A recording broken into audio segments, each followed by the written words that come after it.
Now as we're going here, I feel tilting one way or the other because again, this path is not actually 100% level.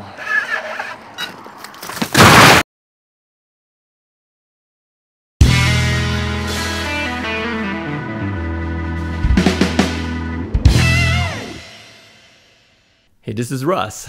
You know, recently I went out to California to do a review of the mooncool TK1 etrike. Yeah, this is the folding version of it. Yeah, I think the folding version is a little easier to build than the standard TK1, which you have to do a lot of building. I've heard from many people saying that it's a lot tougher. So TK1 folding e-bike, you just have to put the seat on the saddle, on the seat post, you know, just bring it down into the seat post. You have to put the front wheel on and you have to put the front basket on, headlight as well. That's it.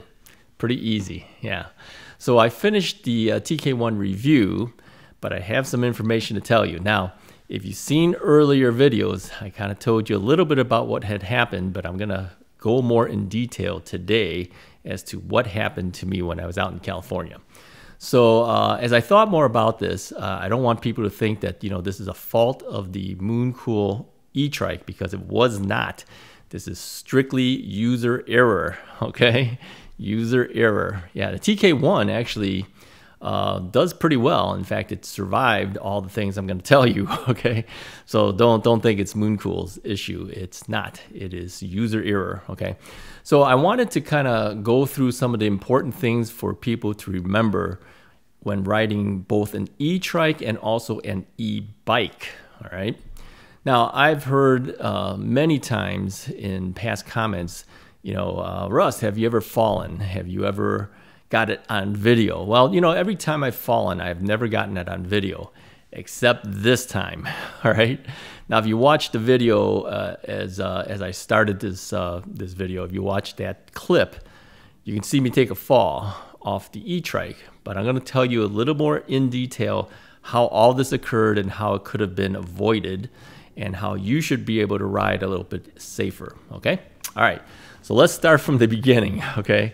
Now, the mooncool e-trike was sent out to California because my sister had always wanted an e-trike, but as you know, I was always hesitant in doing an e-trike because I kind of felt that, you know, after doing that Rad Power Bikes e-trike mini review when they first came out with their e-trike, I've always felt a little uneasy riding it because I kind of felt that if the ground wasn't level, you know, if the ground is tilted a little bit, you tend to tilt in the same direction, right?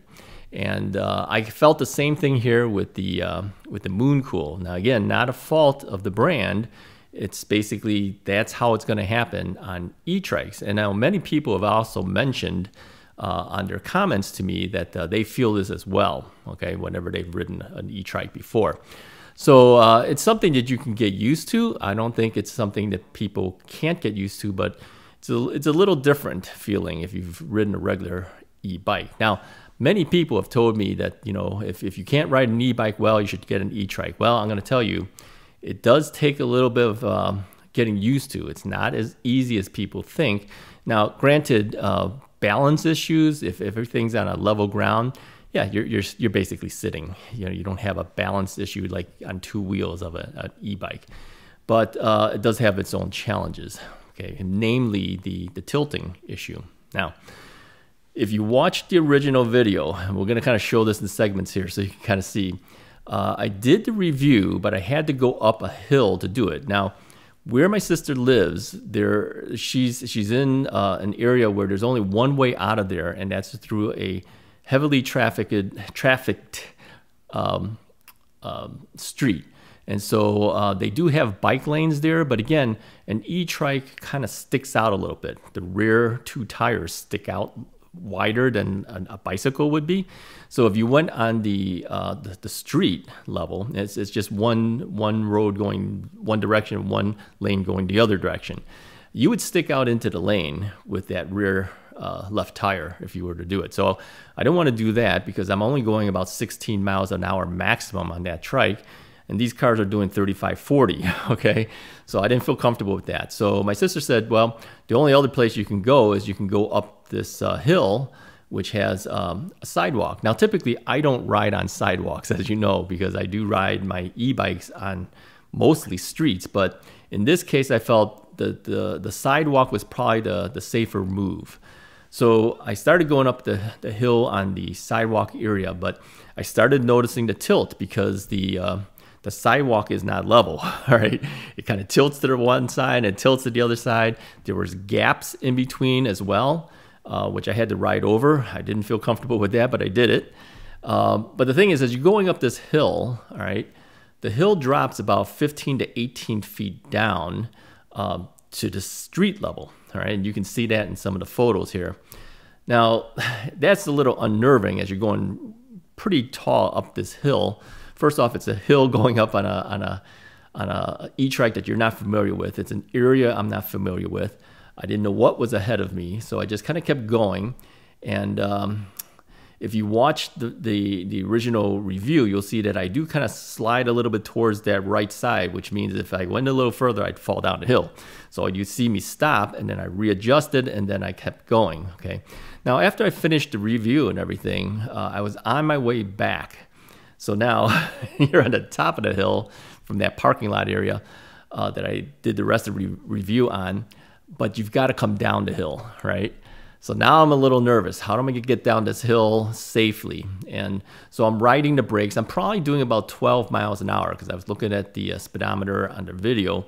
I was around 12 miles an hour, and then I started noticing that I was tilting again towards the hill, which would now be on my left-hand side, all right? Now, the thing with this sidewalk is it's wide enough for the trike to be on, but if you start tilting, your trike tends to go towards the left side where it's tilting, all right? If it's tilting towards the left, you're gonna go a little towards the left. And so if you watch the video, you'll actually see me going towards the left.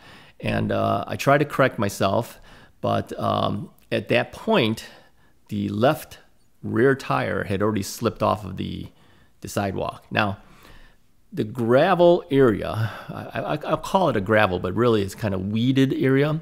If you look at the video, you'll actually see that the sidewalk is actually raised above the ground level. So there's probably a good 5 or 6 inches of raised area. So the left rear trike tire had actually fallen off of this thing, is now on the ground level, and the rest of the trike, the front and the right tires, are still on the sidewalk.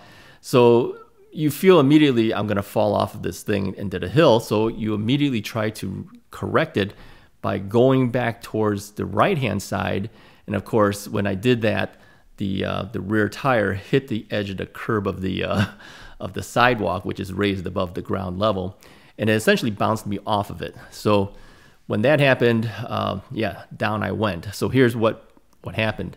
My head hit straight down into the dirt area, okay? And that dirt is not just dirt, it's weeds, and those weeds are spiky weeds. Yeah, there's a name of the plant, I can't remember. I'll put a graphic up here. You can see what the weeds look like. Well, these are all dried out. You know, in California, everything kind of dries out and dies on their hills. It's still spiky, all right?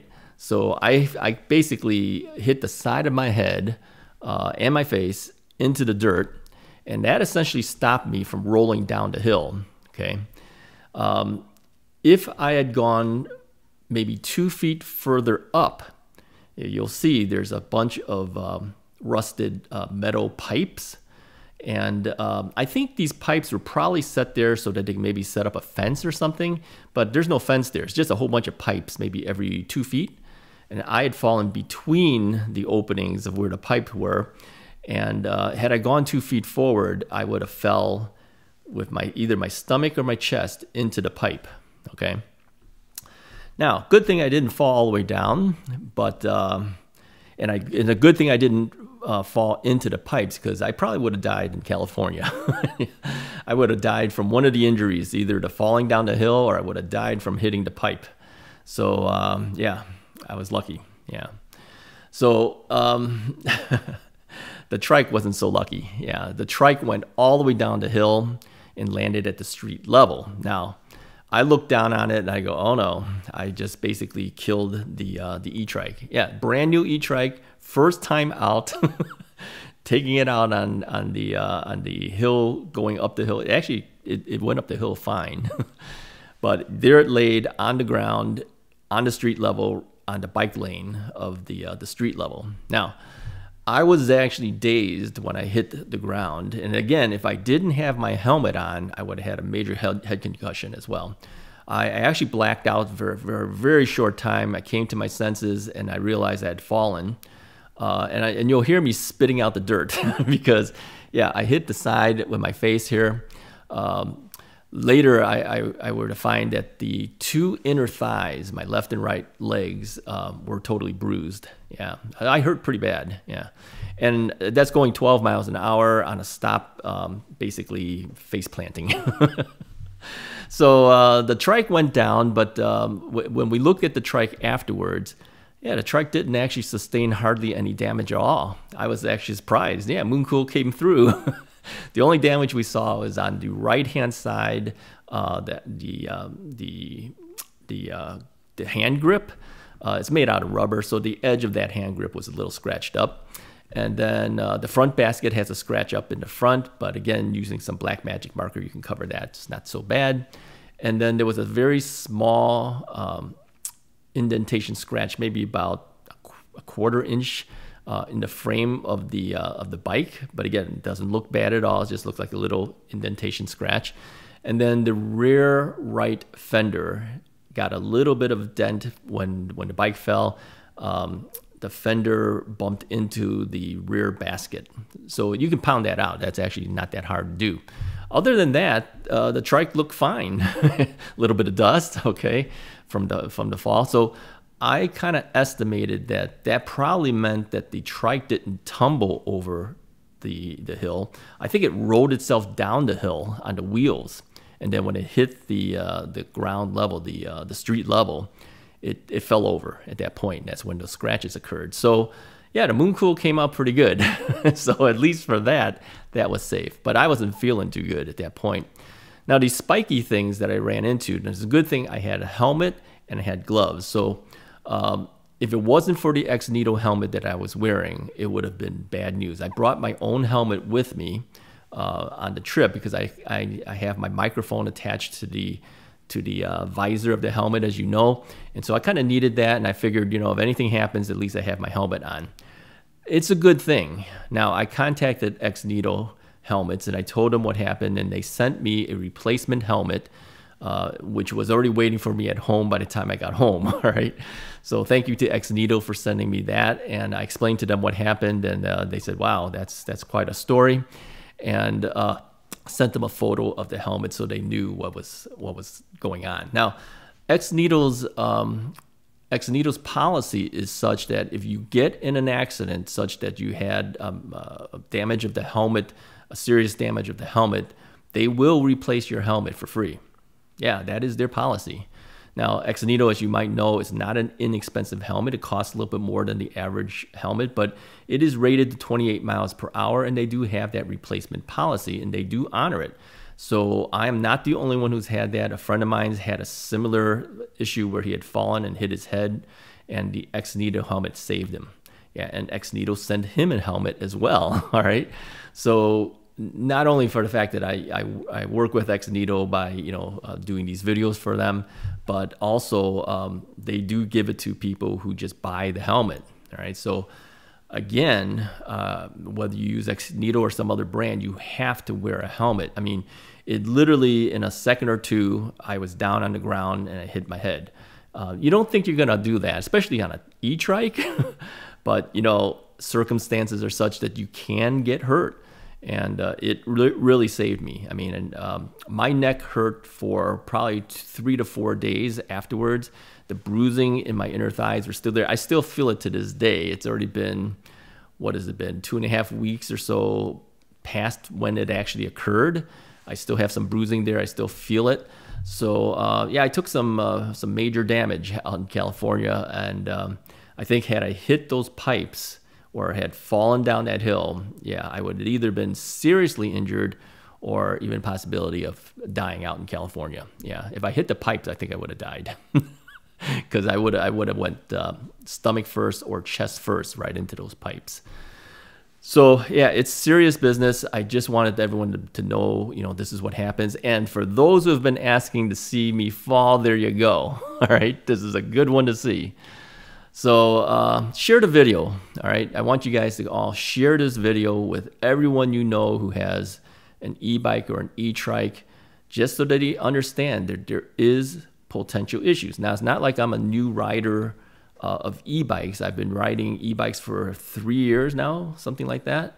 And I've been riding bikes my whole life, but the e-trike I was new on. But again, this is user error because it slipped off. I should have been more careful, knowing that the trike is wider, and then not being in an area that I was familiar with. I didn't know what was ahead of me. So anyway, that's the video. I just wanted you guys to know about it, and I wanted you to see the fall and doing this analysis of the fall. Hopefully this has encouraged you to be safe. Now, one more thing. There's always one more thing.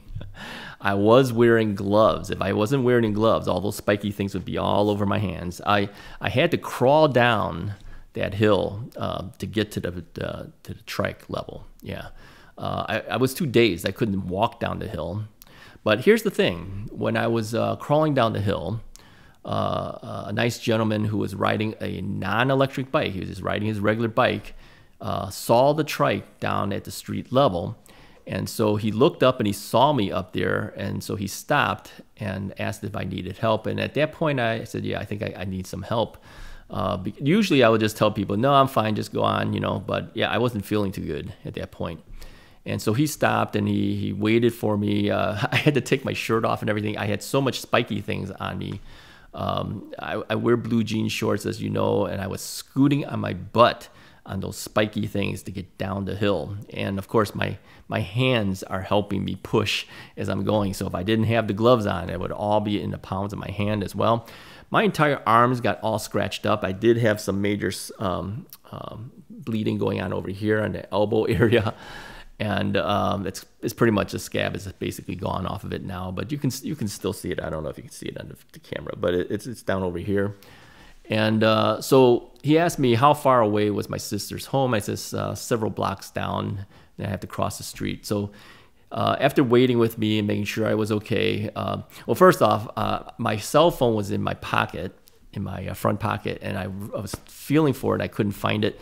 So obviously it had fallen out of my pocket. So I asked him if he would climb the hill and retrieve my cell phone. So he did. And he had the type of shoes that, that has, clips on it for your pedals. So he braved himself and went up there and got my phone. The phone still works fine. My smartwatch that I was wearing was scratched up. So I felt a little bad about that, but that's okay. I got another watch coming in for review. But it still worked, and cell phone was perfectly fine. So my thank yous to Joe, who works for Google, who is the parent company of YouTube, okay? Because he rode with me to the point where I needed to turn to get to my sister's street. And he stayed behind me the entire way to make sure I was safe to get back. So he didn't need to do that. It took a lot of time out of his time as he was riding, but he made sure I was safe. So thank you so much to Joe. If you see this video, I will not forget it. I do appreciate everything that you did for me when I had my time of need, all right? Anyways, he told me that he would be watching Russ's Ride going forward, and I hope he sees this video as well. So that's what happened. Go ahead and get a helmet and wear your helmets. Get some gloves. Yeah, get some gloves, wear that too. I was in short sleeves at the time. I didn't have my long sleeves that I typically wear. I think if I had the long sleeves, all of that would have been totally filled with spiky things. And I don't think I would have been able to get it off because the material would have made it tough. I would have had to just toss that out. I took my entire shirt off, shook out everything, tried to get as much spiky things off of me. And then the minute I got home, I took a shower and I just ached from that point on. So I couldn't do additional videos for you guys because I was hurting too much. And I apologize to Mooncool for not being able to do it, but I think they will understand based on circumstances. I was not in the mindset to do additional videos. So I didn't do any e-bike videos. I didn't do any e-trike videos from that point going forward. I did one last ride on it just before I left California. which kind of promos this particular video that I was telling you a little bit what had happened. And so this is the story of what happened. All right, stay safe. If you like this video, hit the like button, hit the share button, share it with some people, let them see it. This is important for people to know. And then hit the subscribe button if you haven't already done so. I'll talk to you guys next time.